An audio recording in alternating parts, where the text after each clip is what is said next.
Hello friends, আজকের ভিডিওতে আমরা দেখব যখন আমাদের ওয়ার্ড খুললে যদি এইভাবে অ্যাক্টিভ করার জন্য পপআপ ভেসে আসে, তো এটাকে কিন্তু আমরা সরাতে পারবো। এটাকে যদি আমরা ক্লোজ করে দেওয়ার পরে কাজ করি, কাজ হবে।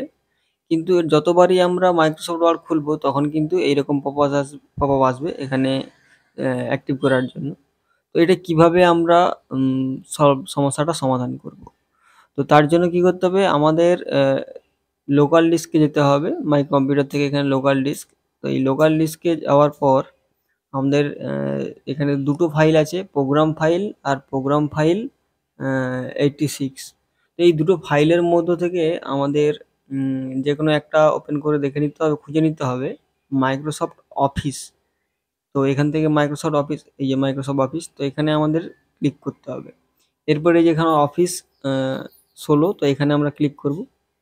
এরপর এখান থেকে না, এইখানে নেই বোধহয়, তো সেই ফাইলটা এখানে নেই। আমি ব্যাকে যাচ্ছি, এখানে নেই। তো আমাদের প্রোগ্রাম ফাইল, এই প্রোগ্রাম ফাইলে নেই। 60 বিট ব্যাক করে আসি, ব্যাকে আসি, এইখানে যে প্রোগ্রাম ফাইল এইটাতে অবশ্যই রয়েছে। তো এটাতে ক্লিক করার পর আমরা আবার মাইক্রোসফট অফিস ফোল্ডারটা খুঁজবো। তো মাইক্রোসফট অফিস, এই যে মাইক্রোসফট অফিস, এখান থেকে অফিস 16, তো এইটা আমরা খুলবো। এখানে যাওয়ার পর আমরা সেই ফাইলটা এখান থেকে খুঁজে নেব। তো এই ফাইলটা সকলেরই থাকবে। ফাইলটা আমি খুঁজে নিচ্ছি, ফাইলটা খুঁজে নিলে দেখাচ্ছি কি করতে হবে। এবং ফাইলটা সাধারণত নিচের দিকেই থাকবে। দেখতে পাচ্ছি না, যাক নিচের দিকে যাই, নিচের দিকে গেলে দেখতে পাবো। এইভাবে এখান থেকে নিচে যাচ্ছি, নিচে এখান থেকে গেল কোথায়, এখান থেকেই এই যে পাওয়া গেছে, এই যে এইখানে, এই যে এইটা OSPPRE, এই যে এই ফাইলটা। তো এই ফাইলটাতেই আমাদের কাজ রয়েছে।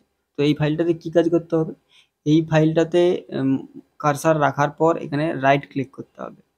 রাইট ক্লিক করার পর এখানে আমাদের আসবে রান অ্যাজ অ্যাডমিনিস্ট্রেটর, এই অপশানে আমাদের শুধু একবার ক্লিক করে দিতে হবে। একবার ক্লিক করলেই কিন্তু আমাদের কাজ কমপ্লিট। এইবার যখন আমরা এবার ওয়ার্ড খুলতে যাব বা যে কোনো মাইক্রোসফট অফিসের যে কোনো খুলতে যাব, তখন কিন্তু ডাইরেক্ট খুলে যাচ্ছে। এখানে কিন্তু আর সেই পপআপটা ভেসে আসছে না। এরপর আমরা কাজ করতে পারবো। এখানে আমি আরেকবার দেখিয়ে দিচ্ছি।